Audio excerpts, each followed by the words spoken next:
اللهم صل على محمد وآل محمد.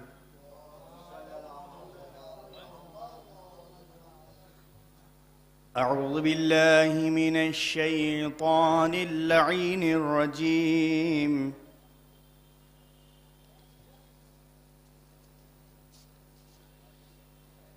بسم الله الرحمن الرحيم.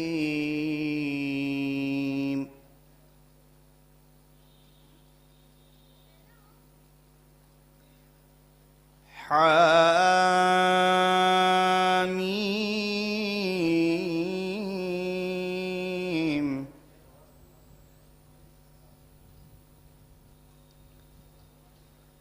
والكتاب المبين.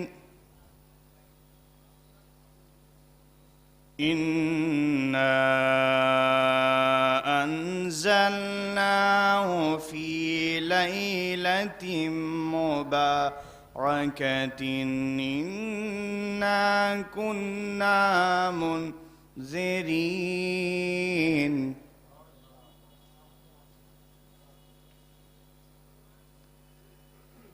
فيها يفرق كل أمر حكيم.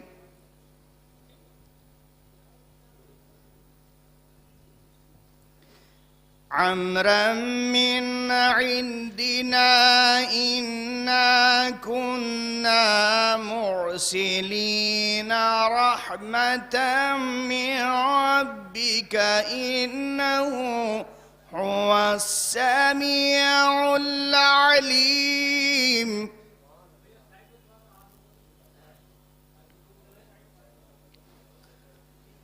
رب السماوات والأرض وما بينهما إن كنتم موقنين. لا إله إلا هو يحيي ويميت.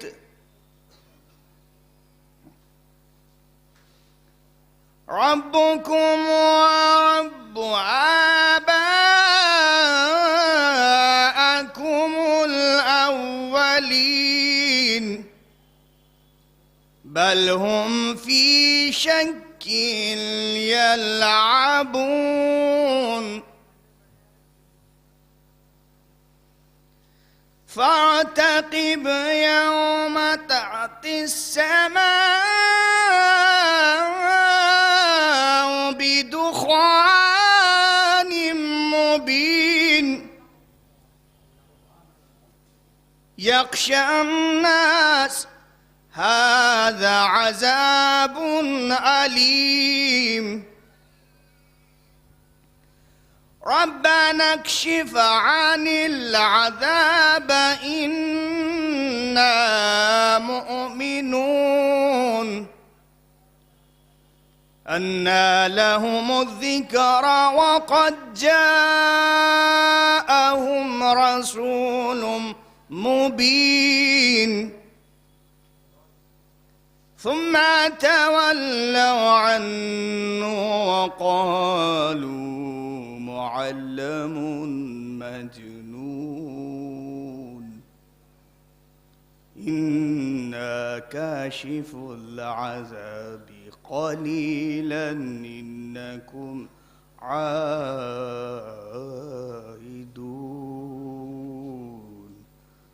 صدق الله العلي العظيم وصدق رسول النبي الكريم. اللهم ارزقنا زيارة قبر الحسين وفي الآخرة شفاعة الحسين. اللهم اكتبنا في زبار الحسين واجعلنا من باكين من عزاء الحسين. اللهم اشرنا بلاء الحسين اللهم اشرنا في زمرة الحسين. اللهم ادخلنا الجنة باب الحسين عليه السلام برحمتك يا أرحم الراحمين. اللهم صل على محمد وآل محمد.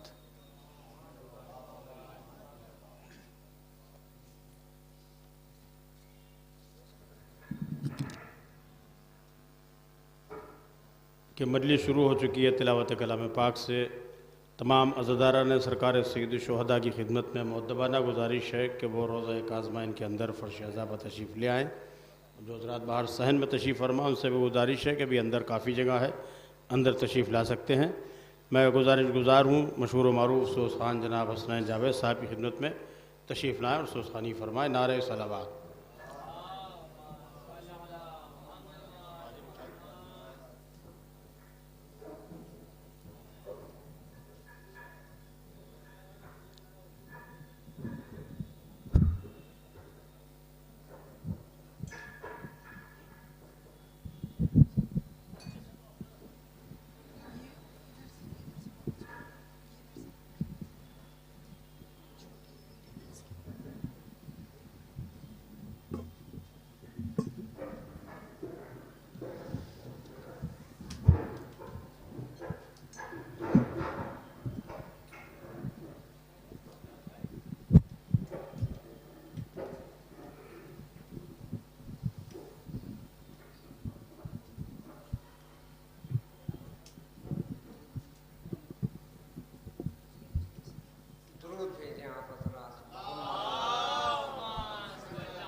ایک سورہ فاتحہ تمام مرحومین مومنین و مومنات کے ایصال ثواب کے لیے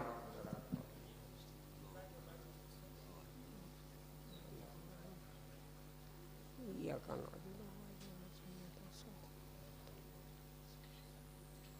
قل هو اللہ احد.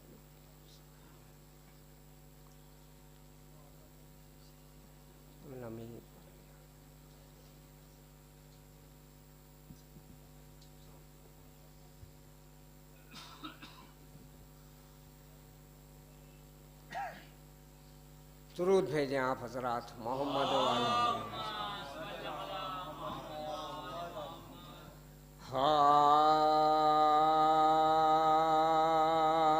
ماتم کے لیے شہ کے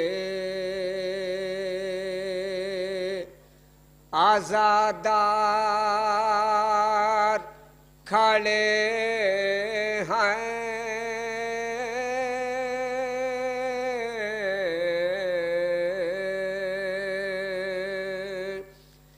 ماتم کے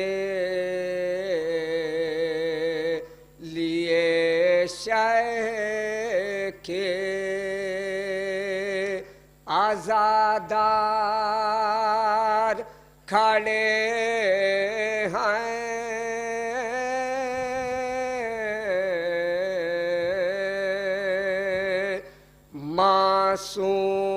معصوم دعا دینے کو تیار کھڑے ہیں.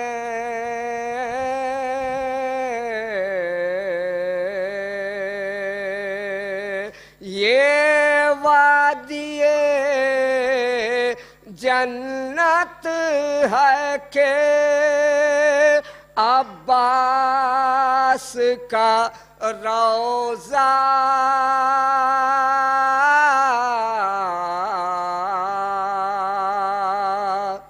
یہ وادی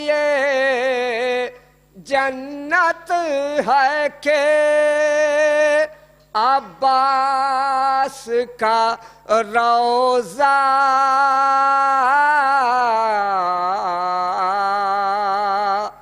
دو چار